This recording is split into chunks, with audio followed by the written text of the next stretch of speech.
प्रिय भक्तजनों, इस संसार में, इस विशाल ब्रह्मांड में यदि कोई सबसे शक्तिशाली तत्व है तो वह निस्संदेह सच्ची और निष्ठावान भक्ति है।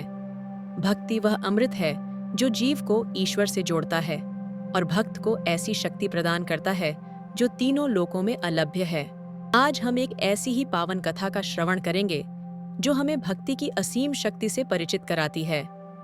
यह अलौकिक गाथा है राजा अम्बरीश और परम क्रोधी महर्षि दुर्वासा की, जो हमें सिखाती है कि भक्त की रक्षा के लिए स्वयं भगवान कैसे दौड़े चले आते हैं।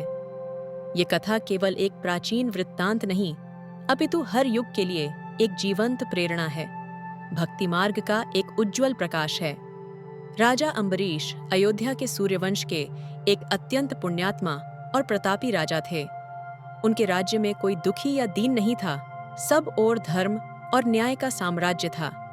उनकी ख्याति किसी युद्ध विजय या भौतिक संपत्ति के कारण नहीं थी, बल्कि उनकी महानता का मूल स्रोत भगवान श्री हरि विष्णु के प्रति उनकी अडिग, अविचल और अटूट भक्ति थी। महाराज अम्बरीश का जीवन पूर्णतः नारायण को समर्पित था। उनके हाथ केवल भगवान की सेवा में उठते थे, उनकी वाणी से सदा प्रभु का नाम गूंजता था, उनके कान केवल भगवान की कथाएं सुनते थे और उनका मन निरंतर भगवान के चरणों में ही लीन रहता था। वे अपने प्रत्येक कार्य, प्रत्येक श्वास को श्री विष्णु के श्री चरणों में अर्पित करते थे। उन्हें एकादशी व्रत का आदर्श और परम पावन पालनकर्ता माना जाता था। वे एकादशी का व्रत अत्यंत श्रद्धा और कठोरता के साथ करते थे, जिसमें किसी भी प्रकार की चूक की संभावना नहीं थी। उनका जीवन स्वयं में भक्ति का एक जीता जागता उदाहरण था, जो सभी के लिए प्रेरणा का स्रोत था। एक बार राजा अम्बरीश ने बड़ी श्रद्धा और नियम पूर्वक एकादशी का व्रत धारण किया। उन्होंने कठोरता से पूरे दिन निर्जल उपवास किया और अपने मन को पूर्णतया भगवान विष्णु के ध्यान में एकाग्र रखा। उन्होंने विधि विधान से रात्रि जागरण किया, भगवान के नाम का संकीर्तन किया और उनकी महिमा का गुणगान किया। व्रत पूर्ण होने के बाद अगले दिन यानी द्वादशी को उन्हें शुभ मुहूर्त में पारण करना था। पारण का अर्थ है व्रत को विधिपूर्वक समाप्त करना, और शास्त्रानुसार द्वादशी के शुभ समय में ही पारण करना अनिवार्य होता है। यदि पारण समय पर न हो तो व्रत का संपूर्ण फल नष्ट हो जाता है। ठीक उसी समय जब राजा पारण की तैयारी में लगे थे, महर्षि दुर्वासा राजमहल में पधारे। महर्षि दुर्वासा एक अत्यंत तेजस्वी और महान तपस्वी थे, किंतु वे अपने तीव्र क्रोध के लिए भी तीनों लोकों में विख्यात थे। उनके क्रोध से तो स्वयं देवता भी कांपते थे और कोई भी उन्हें रुष्ट करने का साहस नहीं करता था। राजा अम्बरीश ने महर्षि दुर्वासा का राजोचित सत्कार किया, उन्हें प्रणाम किया और अत्यंत विनम्रता से भोजन का निमंत्रण दिया। राजा ने सोचा कि ऐसे महान अऋषि को भोजन कराकर ही वे अपना व्रत पूर्ण करेंगे। महर्षि दुर्वासा ने राजा के निमंत्रण को सहर्ष स्वीकार कर लिया, किंतु उन्होंने राजा से कहा कि वे भोजन करने से पहले स्नान करने के लिए यमुना नदी तट पर जाएंगे। महर्षि दुर्वासा स्नान के लिए यमुना तट पर गए और राजा अम्बरीश उनकी प्रतीक्षा करते रहे, किंतु समय तेजी से बीतता जा रहा था और द्वादशी के पारण का शुभ मुहूर्त अब समाप्त होने को था। राजा अम्बरीश के सामने एक भीषण धर्म संकट आ खड़ा हुआ था। एक ओर था द्वादशी के पारण का नियम, जिसे समय पर पूरा न करने पर व्रत भंग हो जाता। दूसरी ओर था अतिथि महर्षि दुर्वासा, जिन्हें भोजन कराए बिना स्वयं पारण करना अतिथि का घोर अपमान होता। यदि वे पारण करते तो आर्षि का अपमान, और यदि नहीं करते तो स्वयं का व्रत भंग। यह एक ऐसी दुविधा थी जिसका हल निकालना अत्यंत कठिन था। राजा अम्बरीश ने तत्काल अपने राज्य के विद्वानों और धर्माचार्यों को एकत्रित किया। उन्होंने उनसे इस धर्म संकट का समाधान पूछा, क्योंकि वे न तो व्रत भंग करना चाहते थे और न ही अतिथि का अनादर। विद्वानों ने शास्त्रोक्त समाधान प्रस्तुत किया।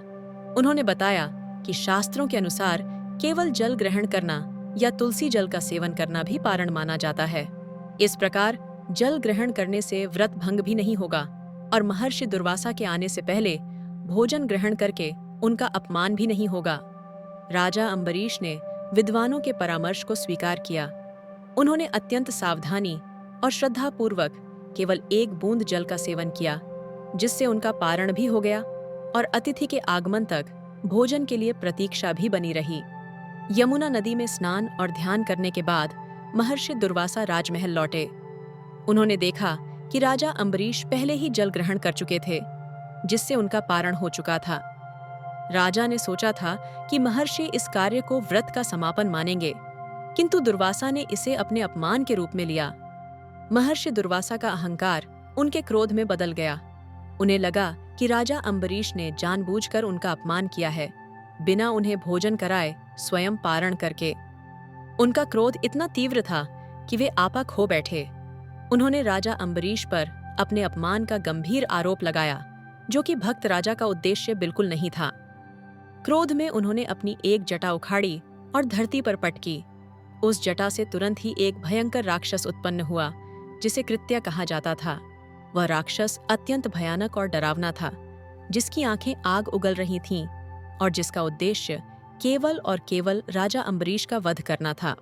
वह कृत्या राक्षस राजा अम्बरीश की ओर दौड़ा, मानो उन्हें क्षण भर में भस्म कर देगा। लेकिन राजा अम्बरीश, भगवान के सच्चे भक्त, शांत खड़े रहे। उन्होंने न तो भयभीत होकर भागने का प्रयास किया, न ही अपने शस्त्रों को उठाया। उनके मुख पर केवल नारायण का नाम था और उनका मन पूर्णतः भगवान के चरणों में समर्पित था। तभी अपने भक्त की रक्षा के लिए भगवान श्री हरि विष्णु का परम तेजस्वी सुदर्शन चक्र प्रकट हुआ। सुदर्शन चक्र भगवान विष्णु का अमोघ अस्त्र है, जो धर्म की रक्षा और अधर्म का नाश करने के लिए जाना जाता है। सुदर्शन चक्र ने क्षण भर में उस भयंकर कृत्या राक्षस को अपनी तीक्ष्ण धार से भस्म कर दिया। राक्षस को भस्म करने के बाद सुदर्शन चक्र महर्षि दुर्वासा की ओर बढ़ा। सुदर्शन चक्र का तेज इतना प्रचंड था कि स्वयं महर्षि दुर्वासा भी भयभीत हो उठे। यह भगवान की लीला थी, जिससे वे अपने भक्त की महिमा और भक्ति की शक्ति को स्थापित करना चाहते थे। सुदर्शन चक्र के भयंकर तेज से भयभीत होकर महर्षि दुर्वासा अपनी जान बचाने के लिए इधर-उधर भागने लगे। वे सबसे पहले ब्रह्मा लोक पहुंचे और ब्रह्मा जी से अपनी रक्षा की प्रार्थना की, किंतु ब्रह्मा जी ने स्वयं को सुदर्शन चक्र के सामने असहाय बताया और कहा कि वे इसमें हस्तक्षेप नहीं कर सकते। इसके बाद दुर्वासा महर्षि शिवलोक पहुंचे और भगवान शंकर से भी अपनी रक्षा की गुहार लगाई, किंतु भगवान शिव ने भी कहा कि सुदर्शन चक्र स्वयं श्रीहरि विष्णु का अस्त्र है और वे भी इसमें कोई सहायता नहीं कर सकते। वे दुर्वासा को शरण देने में असमर्थ थे। अंत में दुर्वासा महर्षि इंद्रलोक और अन्य देवताओं के पास भी गए, किंतु किसी ने भी उन्हें सुदर्शन चक्र से बचाने का सामर्थ्य नहीं दिखाया। सभी ने कहा कि यह भगवान विष्णु का चक्र है और भक्त की रक्षा के लिए प्रकट हुआ है, इसमें कोई भी हस्तक्षेप नहीं कर सकता।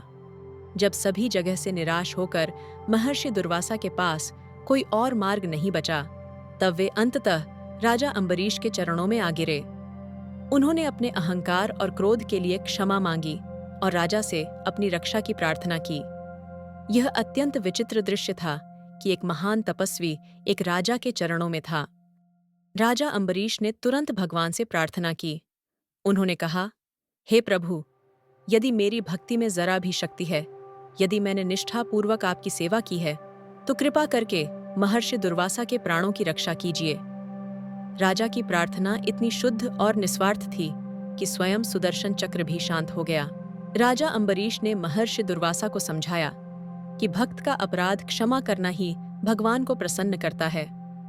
राजा ने दुर्वासा को भोजन कराया और उनका आदर सत्कार किया, जिससे दुर्वासा का क्रोध शांत हुआ और उन्हें अपनी गलती का पश्चाताप हुआ। यह कथा हमें अनेक महत्वपूर्ण आध्यात्मिक संदेश देती है।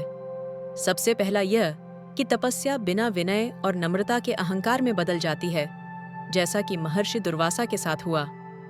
उनकी महान तपस्या उन्हें क्रोध और अहंकार से मुक्त नहीं कर पाई। दूसरा संदेश यह है कि सच्ची भक्ति अहंकार से रहित होकर ही जीव की परम रक्षा करती है। राजा अम्बरीश की भक्ति में कोई अभिमान नहीं था, केवल समर्पण था, और यही भक्ति उनकी रक्षा का कवच बनी। और सबसे महत्वपूर्ण संदेश यह है कि भगवान हमेशा अपने सच्चे, निस्वार्थ और शरणागत भक्त के पीछे खड़े रहते हैं। वे अपने भक्त की रक्षा के लिए किसी भी सीमा तक जा सकते हैं और आवश्यकता पड़ने पर स्वयं प्रकट होकर अपने भक्त की लाज रखते हैं। राजा अम्बरीश की कथा हमें सिखाती है कि चाहे कितनी भी विकट परिस्थिति क्यों न आ जाए, यदि हमारा मन भगवान में लगा है तो हमें किसी बात का भय नहीं करना चाहिए। भगवान श्री हरि स्वयं अपने भक्तों की हर विपत्ति से रक्षा करते हैं। इसलिए आइए हम सब भी अपने जीवन में सच्ची भक्ति को धारण करें और नारायण के चरणों में अपना सर्वस्व समर्पित करें। जय श्री हरि।